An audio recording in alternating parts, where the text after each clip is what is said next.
DreAllDay.com. Dre Baldwin, DreAllDay.com. Let's talk about ESPN and this Rachel Nichols, Maria Taylor situation. So if you don't know what the situation is or you don't know the details of it, you probably have heard of it.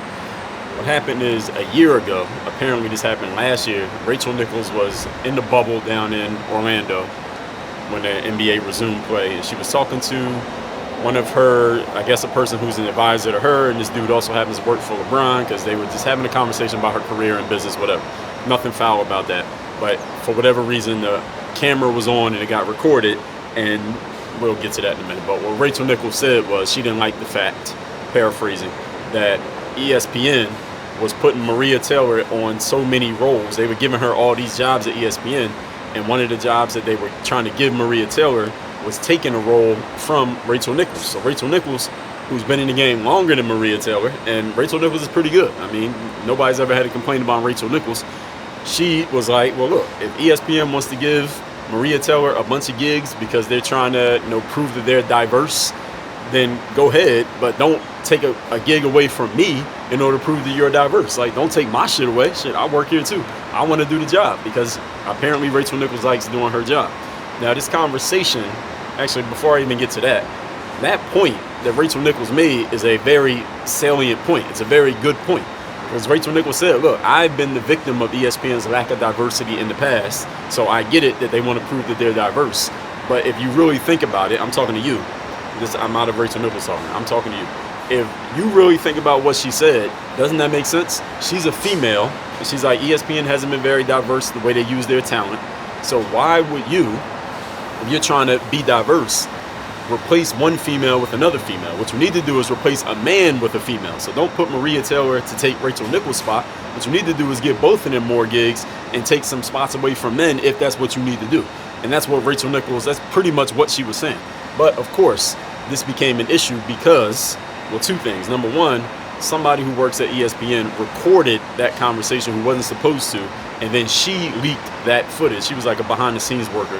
She leaked that footage to other people at ESPN. That's how this became a story. Somebody who saw it, recorded it, and then they passed it around. And that girl who's black, she got like demoted to other jobs on the company, and now she doesn't work there anymore. And she said her and a bunch of other black people left the company because they were pulling their woke shit. So who cares? That woman was disposable and she's been gotten rid of. I'm sure she's going to tell her story very soon. Maybe by the time this comes out, she's already come out and done interviews and all that. Maybe she's going to write a book, being sarcastic. But anyway, the reason that this became a story is we all know the reason why this became a story, do we not? Rachel Nichols is white, if you didn't know. Maria Taylor is black. That's the whole issue. Rachel Nichols was talking about Maria Taylor. Don't give her my jobs. Let me keep my jobs. So what ends up happening just yesterday, I'm recording this on Tuesday the 6th. So on the 5th, Monday, Rachel Nichols opened up her show on ESPN, and she spoke for like 30 seconds, and she offered like a little apology. I don't want to make myself the story. If I said anything, I don't want to say anything that might have hurt Maria Taylor, whatever. Gave a little apology to Maria Taylor. Then Perk and Richard Jefferson talked, and then they moved on. And the whole thing is, what they have said is that, according to the New York Times article, they're the ones who put the story out, that Maria Taylor has refused to do any show with Rachel Nichols or to even talk to Rachel Nichols. Like, Maria Taylor won't even speak. So for the last year, Maria Taylor has refused to speak to Rachel Nichols after she saw the leaked video that came out.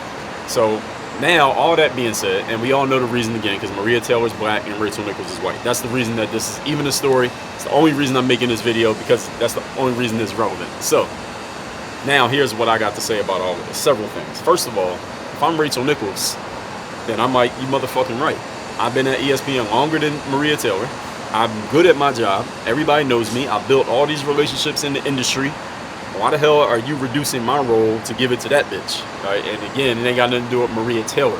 I'm just thinking how Rachel Nichols is thinking. She didn't say this in so many words. This is me talking.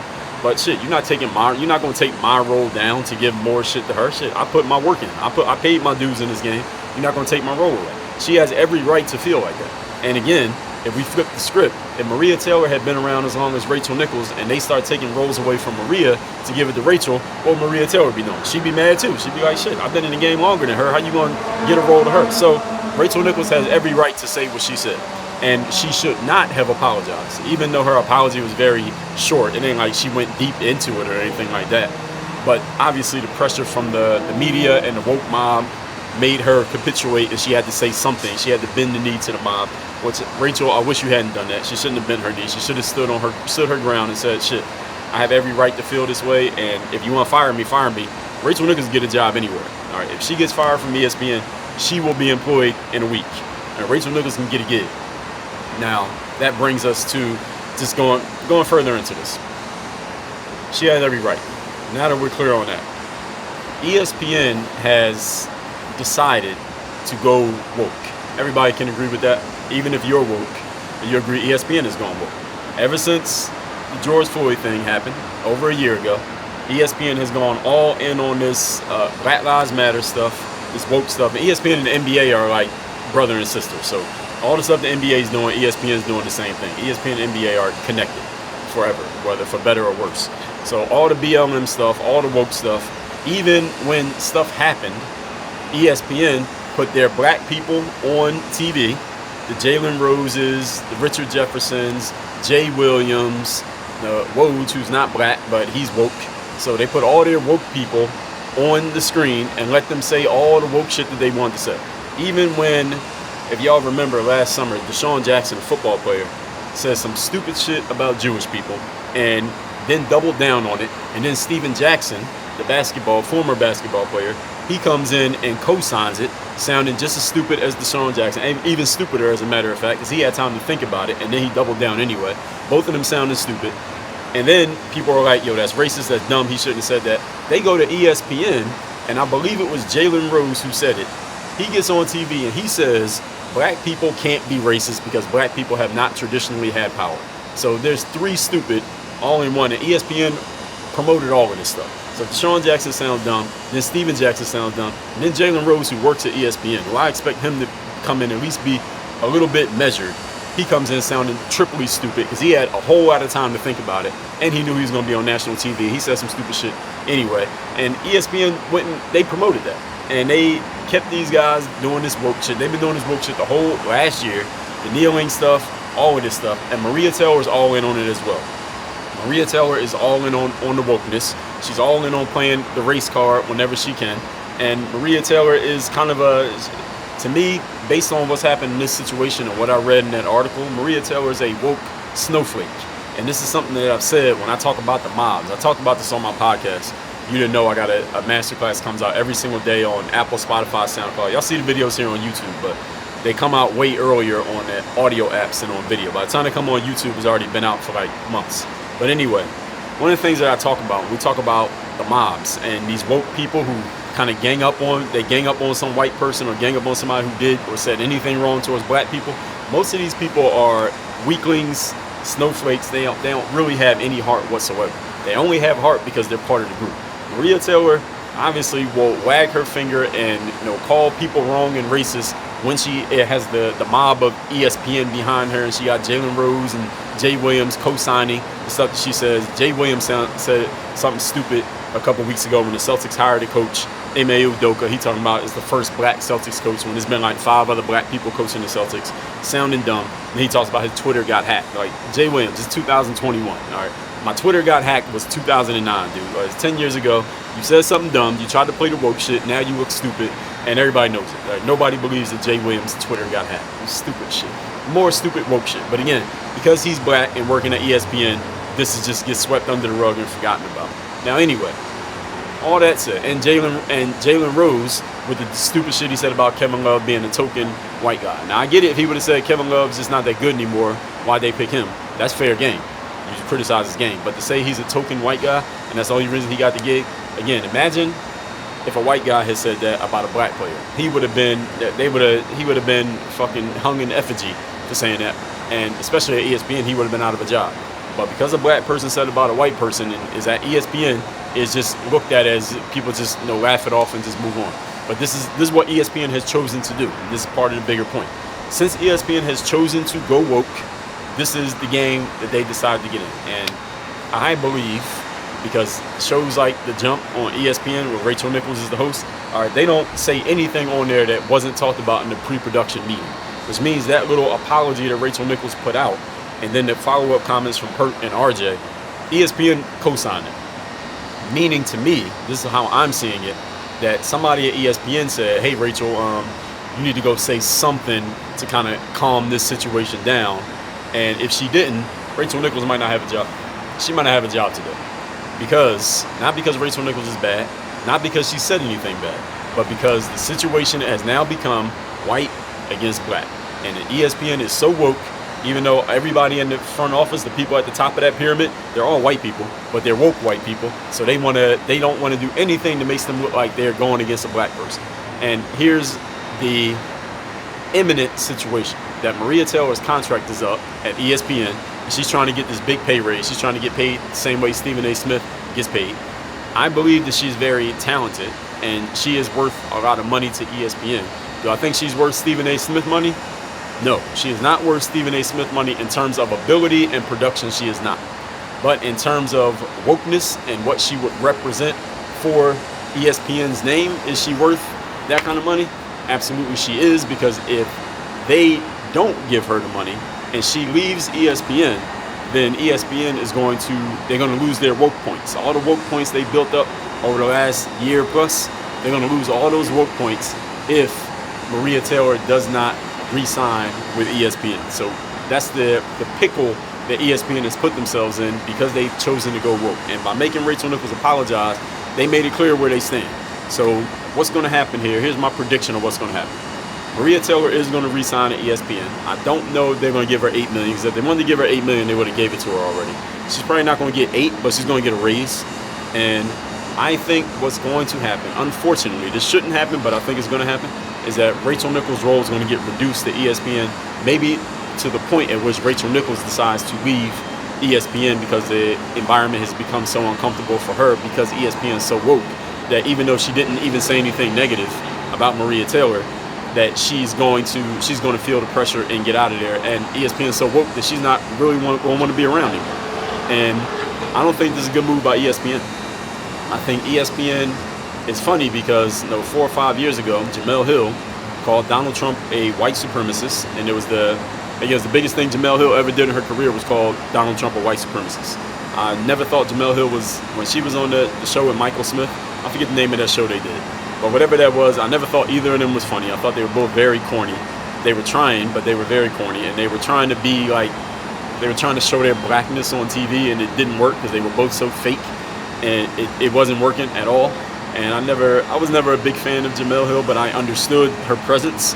They wanted to have a black woman on the show, and they did everything they could to promote her. And she decided to jump the shark and say, all right, Donald Trump's a white supremacist, did all the political stuff, left ESPN, and now Jemele Hill's a social justice warrior. And I guess that worked for her. I guess if that's what she wanted to do, that's what she wanted to do. But the thing is, they got rid of her. They pushed her out for saying that. But now, if Maria Taylor was to say something like that, she would get promoted. So it's funny that ESPN has done this complete flip, and it's been like 5 years since that happened. So this is where they've chosen to go. I don't think it's a good idea because they're alienating a lot of their audience, number one. Number two, they're going to alienate a lot of their on-air talent. Anybody who's not woke basically ain't going to be able to work at ESPN. They're not going to get any prominent roles. Number three, they're giving all this light to these woke people, the Jalen Roses, the Jay Wills, anybody who will say, Maria Taylors, anybody who will say all this ridiculous woke shit whenever something happens. They get so woke and so BLM with it that they go overboard and they start sounding stupid. But ESPN is not going to stop them from sounding stupid because they're trying to show how woke that they are. So it's like an overcorrection. These people, it's cool if you're down with BLM and you want to support black people, or that's what you call yourself doing, there's nothing wrong with that. But these people go so far they're trying to sound articulate, but they don't know what the fuck they're talking about. Like Jay Williams, your account didn't get hacked. Or you knew what you were doing. You were trying to be the first one to say it, and then you played yourself. Jalen Rose knew what he was doing when he said what he said about Kevin Love. He knew there wasn't going to be no repercussions for it, and he made himself look dumb, at least the people who can think. Maria Taylor, and we just not call her a woke snowflake, is because when she heard what Rachel Nichols had said on that camera that wasn't even supposed to be on, she wouldn't even speak to Rachel Nichols. And Maria Taylor, if you had any balls whatsoever, if you are an adult, if you're a woman, what you should do is have a conversation with Rachel Nichols. What you should have did when you first heard it is have a conversation with Rachel Nichols and say, look, I know you were talking to somebody in private and that video wasn't supposed to come out, but the video did come out. I did hear it. I just want to talk to you to make sure that it's not a beef between me and you. If there's a problem between me and you, let's talk about it. If it's not a problem, then let's talk about that as well. If Maria Taylor, if you're a woman, that's what you should have been did. Now, for you to just avoid talking to somebody and then go to the bosses and say, well, I feel like I've been victimized by the way things have happened here with racially at the company. And she did say this. She sent the email and said this. Like, if you had any balls whatsoever, you had a backbone, you would just go address people direct. Like, you don't be indirect and be passive aggressive and not go and deal with them. Now, listen, I understand Maria Taylor's a female, so females tend to go towards the passive aggressive route more than males do. But at the same time, if you're going to play woke and you want to be the front line person and you want to get all the money like Stephen A. Smith, then you got to play the front line like a front line person. You can't play the front line and then avoid talking to somebody who works at the company. That don't make any sense. So Maria Taylor, I'm holding her to task on this. Go have a conversation with Rachel Nichols and say what the fuck you feel. If you got any heart whatsoever, I mean, you got heart when you talking, what's so bad about black America, how America has done black people. You got heart when you defending George Floyd's dead body. All right, have some heart when you defending yourself. I mean, don't be indirect about it. Be direct about it and be an adult. And the other thing is, she said, I feel victimized by what's happened racially at the company, and saying, how the hell do you feel victimized? They've done nothing but push you up. There's nothing Maria Taylor could do right now that is going to get her demoted or kicked out of ESPN. She could do anything right now. She could take a dump on stage, on set, in the middle of the show, and ESPN is going to figure out a way to promote that and make it a good thing. I'm being sarcastic, but I'm being hyperbolic, but this is the point, that they are pushing her so far to be the one, and this is why Rachel Nichols is pushing back against it. And I think it's just going to keep going. As long as the wokeness is going, this is going to keep going. And ESPN is alienating a good amount of their audience. They're promoting these people who are offering, when they talk sports, it's cool. I don't even listen to a lot of stuff they say about sports, but when they talk the woke stuff and they sound dumb, it's not helping the woke audience. It's not helping black people. It's not helping ESPN. And it's alienating their audience even further. So none of these things, let's say something happens, a black person gets shot by a cop. Or let's say a black athlete runs into some situation with a white person, or some racial situation happens anywhere in sports between a black and a non-black athlete, and it becomes news and they get to talking about it.